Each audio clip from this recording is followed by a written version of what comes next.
السلام علیکم ورحمۃ اللہ وبرکاتہ۔ کیا آپ نے کبھی سوچا ہے دنیا کا وہ کون سا مذہب ہے جس نے عورت کو اس وقت پراپرٹی کا حق دیا جب یورپ میں بھی وہ صرف ایک چیز سمجھی جاتی تھی؟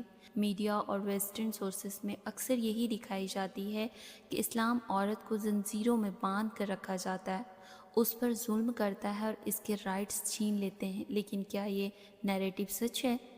حقیقت اس کے بالکل اپوزٹ ہے۔ اسلام نے عورت کو ایک بیٹی کے طور پر جنت کی گارنٹی دی ہے، اس بیوی کے طور پر فائنینشیل انڈیپینڈنس دی ہے، اور ایک ماں کے طور پر دنیا کا ہائیسٹ اسٹیٹس دیا ہے۔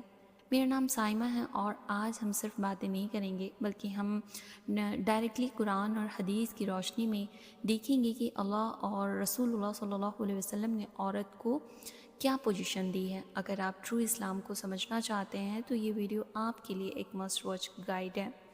ہم اس امپورٹنٹ ڈسکس کو ڈیٹیل میں آگے پڑھیں گے۔ پرومس کیجئے کہ آپ اس میسیج کو زیادہ سے زیادہ شیئر کریں گے، لائک کیجئے گا اور سبسکرائب کیجئے گا۔ تو چلیے شروع کرتے ہیں۔ سب سے پہلے بات کرتے ہیں بیٹی کی۔ اسلام میں بیٹی کو بوجھ نہیں بلکہ اللہ کی رحمت کہا گیا ہے۔ ہسٹری گواہ ہے کہ اسلام آنے سے پہلے لوگ بیٹی پیدا ہونے پر انہیں مار دیتے تھے۔ اسلام نے اس کرول پریکٹس کو بند کیا اور بیٹی کو ڈگنیٹی دی۔ ہمارے پیارے نبی حضرت محمد صلی اللہ علیہ وسلم نے فرمایا ہے کہ جس شخص نے اپنی 2 یا 3 بیٹیاں یا بہنوں کی اچھی تربیت کی اور ان کی جو بھی ضرورتیں ہیں ان کو پوری کی اور ان کی شادی کرائی، اس کے لیے جنت میں جگہ گارنٹیڈ ہے۔ یعنی بیٹیوں کی کیئر کرنا جنت حاصل کرنے کا ایک ایزی وے ہے۔ اسلام نے بیٹی کو وراثت میں بھی شیئر دیا ہے، جو اس وقت کسی ریلیجن نے نہیں دیا تھا۔ اب آتے ہیں بیوی کے رول پر۔ اسلام میں بیوی صرف سرونٹ نہیں بلکہ لائف پارٹنر ہے۔ قرآن مجید میں اللہ نے فرمایا ہے کہ بیویاں آپ کے لیے سکون کا ذریعہ ہے، اور یہ رشتہ محبت اور رحم پر بیسڈ ہے۔ حضور صلی اللہ علیہ وسلم نے صاف بتایا ہے کہ تم میں سب سے بہتر وہ ہے جو اپنے اہل خانہ یعنی اپنی وائف کے لیے بہتر ہو۔ شوہر پر یہ ڈیوٹی ہے کہ وہ اپنی بیوی کا فائنینشیل نیڈ، جو بھی ان کے کھانا، کپڑا اور مکان ہو، وہ پوری کرے۔ اور یہ بھی امپورٹنٹ ہے کہ ہسبینڈ اپنی بیوی کی پرسنل اوپینین کو رسپیکٹ دے۔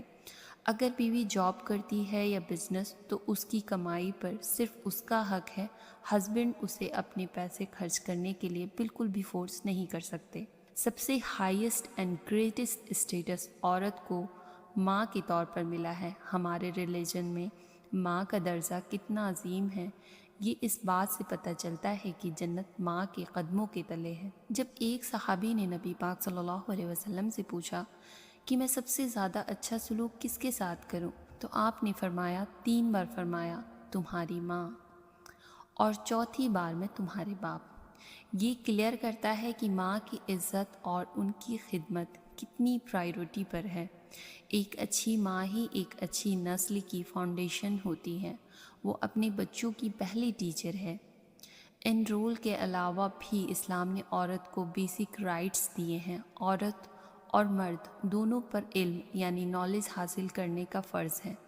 ایجوکیشن میں کوئی جینڈر ڈسکریمنیشن نہیں ہے۔ شادی کے معاملے میں بھی اسلام نے عورت کو پوری آزادی دی ہے۔ اس کی شادی اس کی مرضی کے خلاف نہیں ہو سکتی، اسے اپنا پارٹنر خود چوز کرنے کا رائٹ ہے، اور اگر شادی میں کوئی سیریس پرابلم ہو جائے یا پھر ان کا دل کہتا ہے کہ میں ان کے ساتھ نہیں رہ سکتی، تو عورت کو اس میں طلاق کا بھی آپشن دیا گیا ہے۔ ہماری ہسٹری دیکھیے، حضرت خدیجہ رضی اللہ عنہا ایک سکسیسفل بزنس ویمن تھی۔ فیمیل اسکالر نے بڑے بڑے علماء کو ٹیچ کیا۔ عورت مسجد میں جا سکتی ہیں، کمیونٹی کے کام میں پارٹیسپیٹ کر سکتی ہیں۔ حجاب سے سیکیورٹی اور ڈگنیٹی کا سسٹم ہے، نہ کہ جیل ہے۔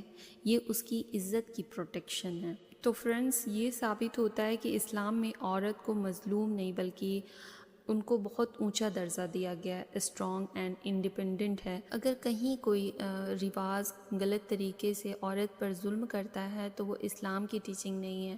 ہمیں سب کو اپنی رائٹس اینڈ ڈیوٹیز کو بیلنس کرنا چاہیے اور ٹرو اسلامک ٹیچنگ کو فالو کرنا چاہیے۔ اس چینل کو اسپریڈ کرنے کے لیے چینل کو سبسکرائب کرنا بالکل نہ بھولیے گا۔ Thank you for watching. اللہ حافظ۔